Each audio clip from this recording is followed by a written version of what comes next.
Good day mga kapalods. Yesterday is my busiest day. From 6 a.m.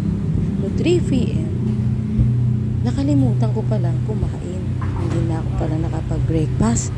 Hindi na rin ako nakapag-lunch. Hindi na rin ako nakapag-snack. Kung kaya, nagkaroon ako ng pagkakataon na tumingin ng mga Kailan to nagawa? Ito ang aking nakita. Ang Happy Ribs Restaurant. Nakakatuwa kasi napakarami mga choices sa food. At nakita ko ang favorite ko na pork ribs. Kung kaya tinignan ko kung ano ang ingredients at kung ano yung mga kasama niya. Ang in-order ko ay combo. Ang kanilang CM1. Tinanong ko kasi ang isa sa mga staff nila kung ano ang best seller nila. Kasi first time ko pumunta dito sa restaurant na to. Walang ganong katao-tao. Tapos aircon pa. Sobrang pagod ko at sobrang stress ko kahapon at gutom, napapasok talaga ako dito. Ang intensyon ko noon na ay makapagpahangin lang at makapagpa-aircon. Dahil uuwi na rin ako at kakain. Pero hindi pa pala dahil kailangan ko pang maghintay. Kung kaya, umorder na rin ako ng kanilang CM1, ang kanilang combo meat. Nakakatuwa kasi akala ko yung ribs nila ay maliit lang. Kasi nakalagay doon ay small ribs. Kung kaya ako ay takang-taka nang dumating na ang order ko. Malaki pala siya. Tamang-tama lang para sa 140 na price nito. Meron na rin siyang java rice at lemonade. Kaya tuwang-tuwa ako.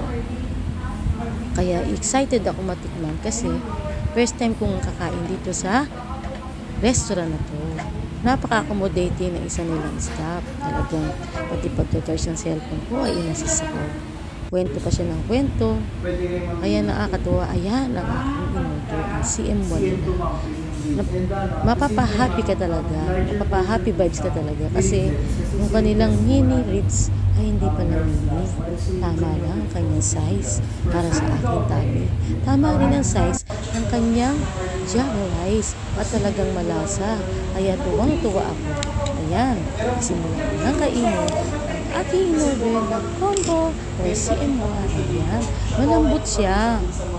Malambot ang kanyang ribs at sobrang sarap. Ayan, imbis na hindi, ang kakainin ko lang sana ay ribs, ako kailangan ulit palang kumain ng kanin kasi talagang masarap siya i-combo sa kanin, lalong-lalo na kung sa java rice. Ayan, malambot talaga siya. Hindi talaga ako nagsisi sa in-order ko na combo meal na ito. Ayan, diba? Tuwang-tuwa ako habang kinakain ko. Sabi ko, sulit na to ah.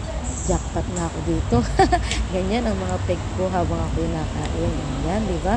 Sarap na sarap ako kasi sa buong maghapon, yan pa lang ang first taste ko sa food. Di talaga ako nakakain dahil sa sobrang busy ko. Para ako nag-intermittent fasting at first eat ko yung oras na yan. 3:30 p.m. na pala yan dahil may hinihintay ako ng mga panahon. Buti napadako ako sa lugar na to at nakita ko kanilang restaurant. Ayan. Ang sarap. Talagang sabi ko, parang gusto ko pang umorder. Ayan. Habang hinihintay ko, yung hinihintay ko na tao, ayan, ako ay kumain dito sa Happy Ribs. Ayan. Patuloy lang ako nakain. Ang intensyon ko lang sana ay kainin ang ribs. Pero napa-rice talaga ako. Parang gusto ko pa nga mag-extra rice niyan. Dahil ang dami pa kitirang ulam. Hindi pala siya small ribs. Katang-tama ng laki. Kaya tamang-tama lang sa presyo niyang 140. May free pa siya na lemonade. Ayan, di ba? Malabas pa yung dimple ko dyan sa sobrang sarap. Ayan, di ba? O, ayan. Wow, ang sarap. Napapa-eat more ako. Actually, I'm on a diet na talaga ngayon kasi sabi ko, lumalaki na talaga yung tummy ko. Kaya kailangan mag-awas na ako ng kain. Pero yung nakita ko talaga itong restaurant na to, napayami ako talaga, sabi ko, order ako. Dahil hindi pa talaga ako nakain dyan. Walang almusal, walang lunch, wala ding snacks. Ayan talaga ang first taste ko ng food for the day. So yan ang aking experience sa restaurant ito. Yan, di ba? Yummy talaga ako sa na-order ko talaga yung CM na to.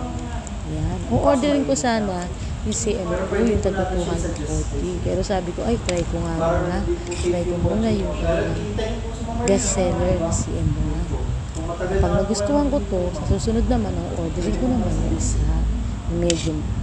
Yan ang aking food trip. Kung nagustuhan nyo ang video ko, please don't forget to like, follow, comment, and share my video. Always smile and good vibes.